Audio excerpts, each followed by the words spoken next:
Thank you very much, Andrew Park, one of the many GameSpot editors bringing you all kinds of looks at games. While you're watching this live show, you should be reading, clicking on screenshots. You know, watch other movies too. There's a ton of GameSpot's coverage of E3 2007 out there.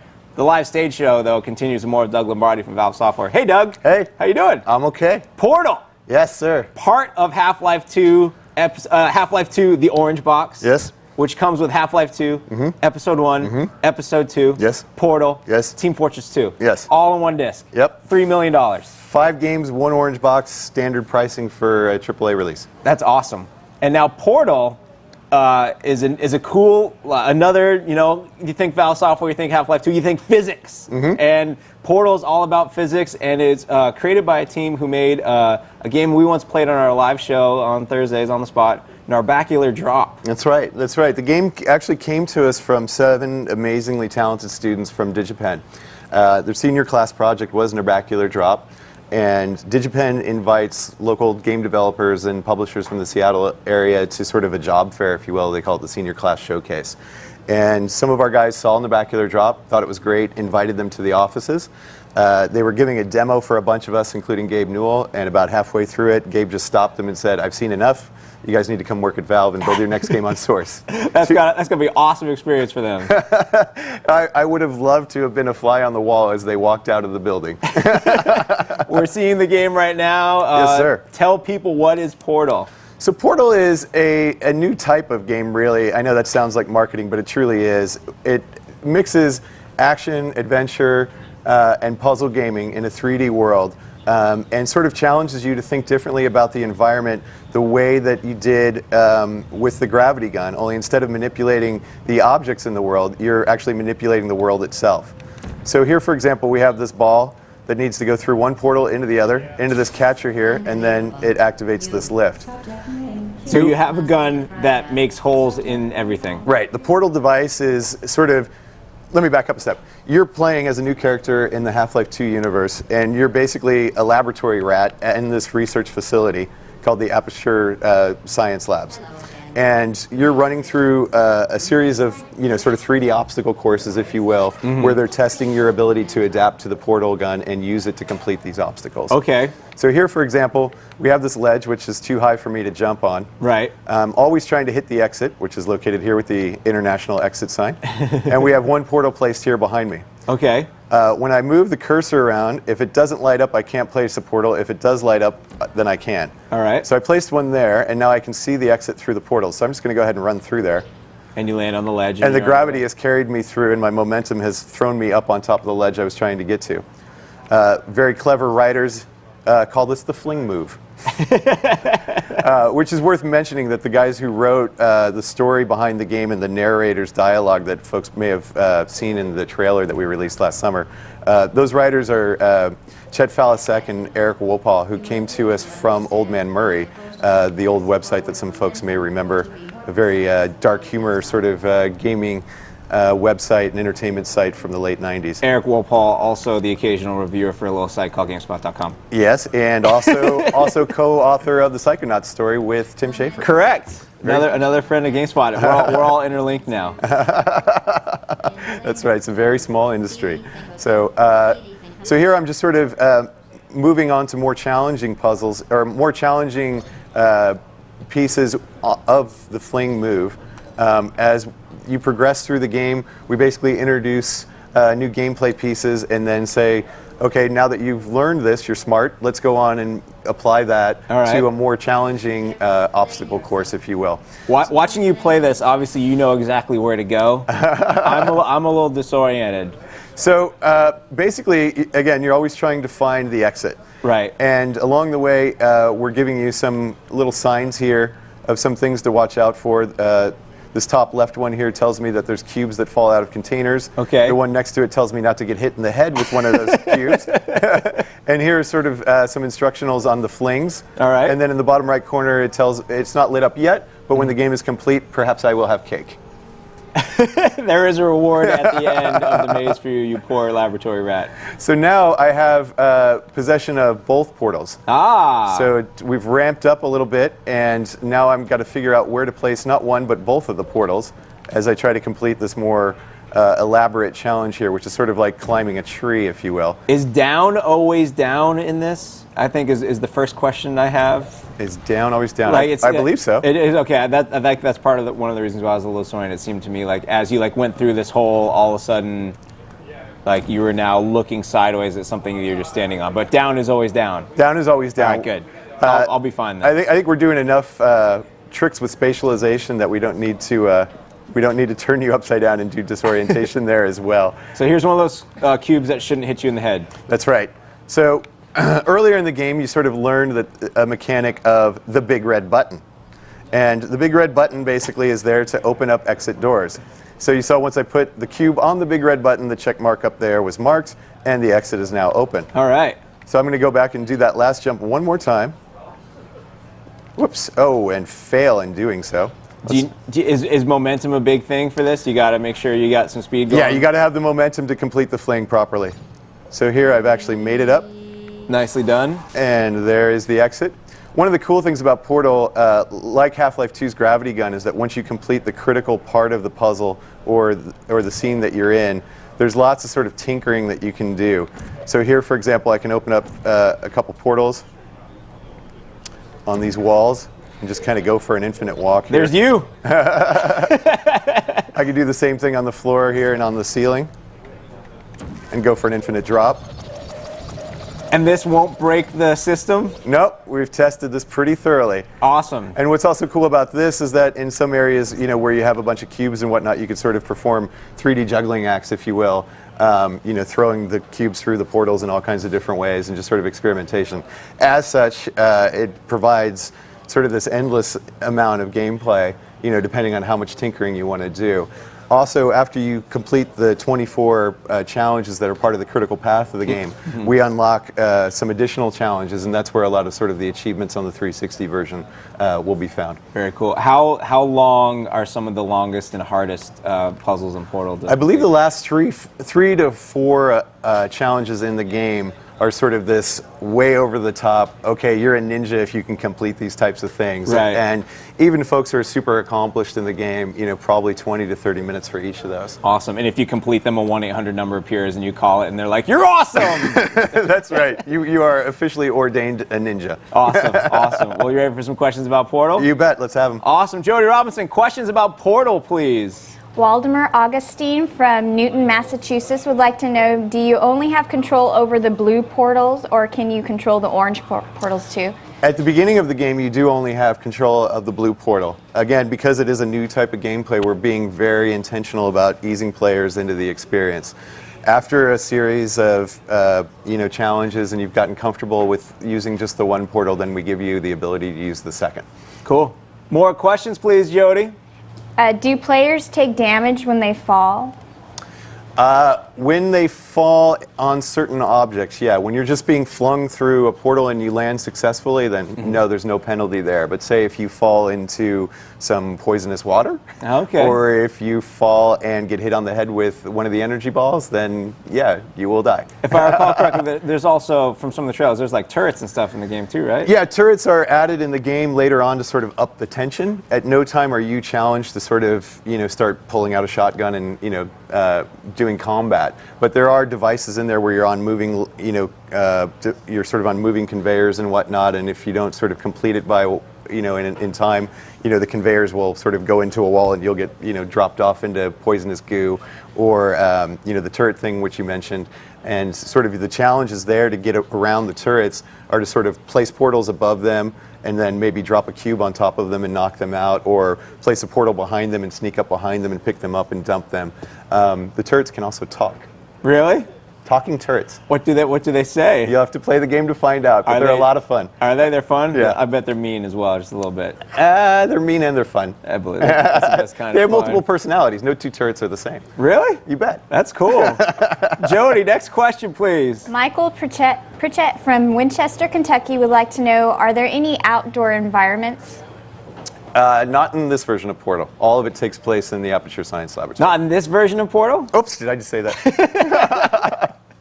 Cool. All right, Jody, you find us one more question, and Doug, if you want to get our next video lined up, okay, you can go right ahead. Jody, one more question, please. Christopher Wilbert from Malmo would like to know, will there be a storyline in Portal, and what's the basic plot? Yeah, hello to our friends in Malmo, Sweden. I'll be there next year, I just found out. Really? For the Nordic Gamers Show. Nice. Yes, there is a story in Portal. You play a new character in the Half-Life universe, and the facility that you are in is also cross-referenced in Episode 2. So, you know, as you play through Portal and as you play through Episode 2, you'll find out a little bit about how these two things tie together and a little bit more about the character that we're launching in Portal. Nice. Which came first, Portal or the company being mentioned in Episode 2? The episodic stuff was definitely written right at the end of Half-Life 2. We sort of started drawing those plans, and then it wasn't until, let's see, the spring of '05 that we met the Nebracular Drop guys. All right. Yeah. Very cool. Well, there is another part of the orange box we're here to see. One extra little bonus, I've got a clip here of Team Fortress 2 that you guys are probably going to cut away from my ugly mug and watch that instead. Yes, let's watch this. Do you want to talk over it too, or you just want to watch it? Oh, I can talk about it a little bit. I mean, Team Fortress 2 is the sequel to the granddaddy of multiplayer class-based action games. Here we see a lineup of the 9 classes that you can play as, from the heavy to the soldier to the medic, the engineer, and of course, the pyro. One of the things that we think Team Fortress really accomplishes is giving you true differentiation between the classes. A lot of other games that claim to be class-based multiplayer games, you know, it's a matter of whether you have a big gun, a little gun, or a medium-sized gun. Right. And in Team Fortress 2, you know, you play as the medic, which is sort of a support role. You can play as the engineer, which is almost sort of a goalie, if you will, who's usually setting up turrets to defend the base. Then you can also play as the heavy weapons guy, or as the scout, or as a soldier, who are more traditional combat classes.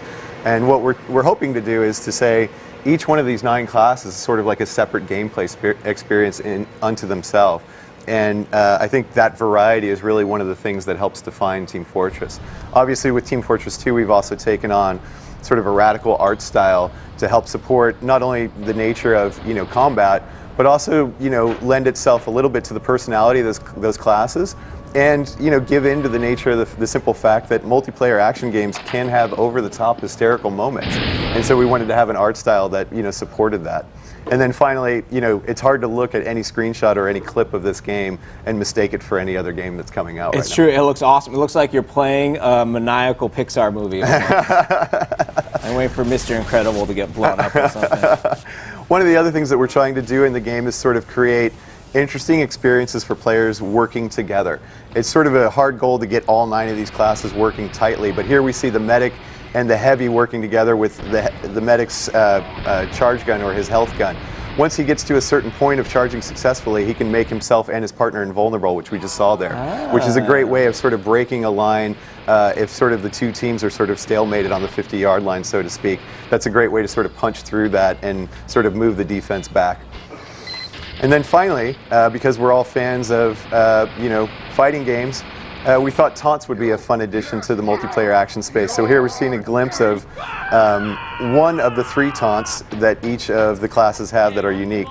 So here we see the scout, who's a little overzealous for his size, perhaps. The very sophisticated medic, the kind of funky demo man, the high-stepping sniper, and the spy. There you see the spy's mask. That's when you are on the spy's team. That's sort of how you'll see him when he's disguised, which is sort of a new play there. One of the refinements we did to his class. This game looks awesome. Anytime you have that many classes in a game, you worry that some might get overlooked or underused. Has that been the case while you guys testing it, or is everyone like everybody? You know, the guys that did Team Fortress originally were a mod team out of Australia. They were students in Australia, and the original Team Fortress was built for Quake back in the mid-90s. Right. And these guys have been at Team Fortress for a long time looking at these classes, and in Team Fortress Classic, which was the version we put out with Half-Life 1, we did feel that there were some classes that were kind of useless.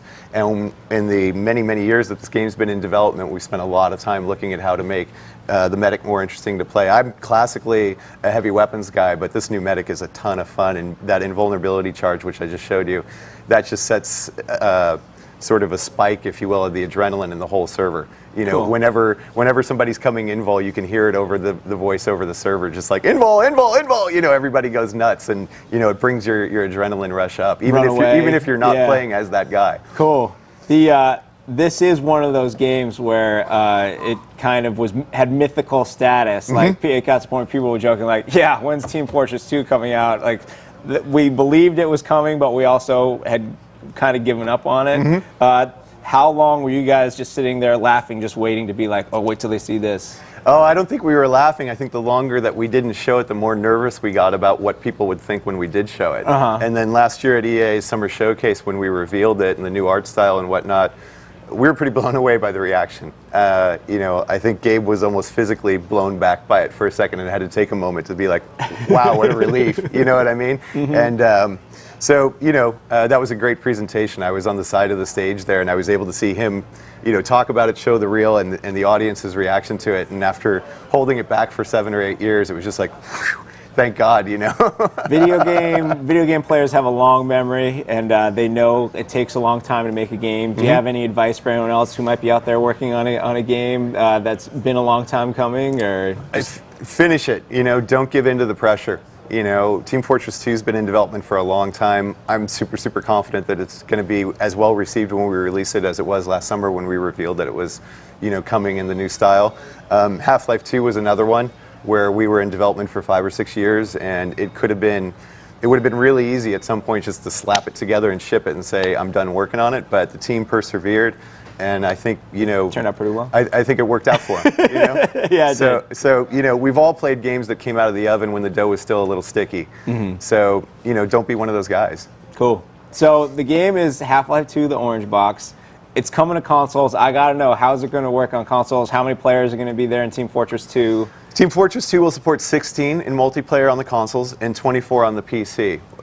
Obviously, everyone knows from playing Counter-Strike that the Source engine could support more players than that on the PC. But in looking at the game mechanic and where the sweet spot is on the server, sort of that 12 on 12 is really sort of, you know, the nice place to land it at. And we'll keep pushing and perhaps maybe get higher than 16 on the consoles, but an 8 on 8 match is definitely where it's at. A worthy battle, yes. Cool. And it seems like, well, obviously there's so many different games. Is this going to be like, are there going to be like 3,000 achievement points in it, or is Microsoft keeping you to 1,000? You're keeping us to 1,000. That's not fair. That's not fair. Oh, I feel like that would help sales even more if they let you put a little extra in there. You ready for some questions about Team Fortress 2? Sure, bring them on. Jody Robinson, questions about Team Fortress 2, please. Daniel Goldberg from Israel would like to know what the system requirements are going to look like. System requirements. We haven't moved too much from the Half-Life 2 system requirements. We have, however, dropped support for Windows 98 because nobody's using it anymore, and DirectX 7 so that we could move up a little bit on the graphics side of things. But Valve, ever since Half-Life 1, has done its best to try and support people, you know, on as far down of the system as we can, or the pendulum, if you will, and on the super high end as well. One of the things we try to do to track that more closely now is that Steam allows us to conduct hardware surveys. And just a few weeks ago, we conducted the sort of spring 2000 version of the survey, and we got over 800,000 responses from people who are on Steam. So that really allows us to target, you know, where folks are and what's no longer relevant. Can you tell us some of the information on it? Like, what is the average system people are using to play your games? Or if they go to steampowered.com, they can take a look at the survey for themselves. I unfortunately am travel weary from the third day of E3 and have no memory. The information's out there. I didn't know if it was something you guys closely guard but no, not at all. Actually, we make all that information public. For us, it's like, if gamers are going to be good enough to share that information with us, then we're going to share the results right back to them. You guys just do everything right, don't you? Jody, more questions about Team Fortress 2, please. A gentleman from Netherlands would like to know if there's going to be any game types, like game mode, different, like CTF, all those different types. Right. Yeah. Each of the maps that are shipping in Team Fortress 2 contain a unique gameplay type. Okay. So whether it's capture and hold, or just straight defend, or sequential, we're trying to mix it up with each one. We're also introducing a new sort of progressive map, if you will, called Hydro, that is sort of like 3 maps in one, where there's 6 points that you have to capture on the map. You start off battling over 2, And then once that battle is done, then it opens up another one, sort of like a racing game where it's unlocking different pathways between the points. Cool. What's unique about it is that it doesn't unlock the same way twice. So one of the things we found in our experience with Day of Defeat and with Counter-Strike rather, was say on Dust, for example, people play that map a lot. Just a little bit. And you tend to sort of see teams running the same play over and over again because it works for them. Right. With Hydro, because the points that you're battling over unlock dynamically, those plays sort of get mixed up a little bit, and it's not going to be so easy to just say, run play 101, and run play 101 over and over again. You're going to have to think a little bit more on your feet. Cool. How many maps are there going to be? There'll be 6 in the original release, but as I mentioned, Hydro is sort of 3 maps in one. Mm-hmm. For us, we looked at what was really happening in the world, and with most multiplayer games, there's a handful of maps that really matter, and then there's a bunch of noise maps that 2 or 3 people are playing. So we really wanted to get that critical number right. Nice. Rather than having 15 maps where 2 or 3 of them are worthy and the rest of them are kind of throwaways, we figured we were going to spend all our time on these 6. In Valve tradition, there'll be more coming post-ship. And Microsoft tradition has been to charge for stuff. I remember Epic wanted to release all their stuff for free, it seemed like, and Microsoft made them put a price on some of it and promised to be free later. Bungie, the same thing with Halo 2. Have you guys figured out yet how you're going to work the price point, how much stuff's going to cost, or is that ongoing discussion? I have to ask you to stay tuned on that one. That's cool. That's cool. We have a history of never charging for content once you've bought the box. Cool. Jody, I need, let's go with 3 more questions about any part of Half-Life 2, the orange box. Matt Bale from Australia would like to know if there's going to be any crossover platform for multiplayer. Can you play against PlayStation 3 from 360 or? No, each of the platforms are unto themselves. So no 360 versus PC. PS3 guys play PS3 guys, 360 guys play 360, and PC to PC. One day we'll all be able to play together. Perhaps. One day. We can dream, can't we? We can. We are right now. Jody, next question. Sarah Gray from Radlet. She would like to know if there is a plot behind TF2. Did you guys work in another story for Team Fortress 2? I mean, there's some sort of loose, sort of fiction in there for folks who want to dig into it, but you can completely ignore it and, just enjoy the game. Cool. Half-Life is our story-driven piece here, right? In the orange box, and Team Fortress 2 is really the multiplayer piece. And for multiplayer stuff, you really need context and a gun, and you're off to the races. Jody, one last question. This is an interesting one. It's something that I would think would be more for role-playing, but Krister Wilbert from Sweden would like to know if there's going to be any emotes for different fun animations for the players to use. We saw the taunts. Yes, the taunts are one part of that, and then also similar to Counter-Strike, where you have calls that you can queue. In Team Fortress 2, you'll have similar type of calls, but they will be animated. We got to see that the awesome animation demonstration. Exactly. Yep. You just I don't know if we saw at one point we just made a video of him grinning and closing his mouth for like a minute. It's awesome. All the characters are that emotive. Yes, and we'll be releasing more of those video shorts prior to launch as well, so that folks can get to know a little bit more about the other classes as well. Very cool. So the game is Half-Life 2. The orange box. The orange box. So you got Half-Life 2. You've got Episode 1, you got Episode 2, you've got Portal, and then you've got Team Fortress 2. Yep. We're looking at like 40 to 50 to 100 to 1 million hours of gameplay, it sounds like. Yep, all for the price of one AAA release. Nice. Do we have a specific release date yet? October 9th in the United States and North America, October 12th in Europe and the rest of the world. Awesome. Thank you very much, Doug Lombardi. You bet. It's been a pleasure. Thank you for having me. You guys at Valve, you guys do a great job. Keep it up. Thank you. And Thank you. When you're ready to talk about Episode 3, come on back. We'll do. All right, thanks, Doug. All right, right now we're going to toss it out to an interview with Phil Harrison.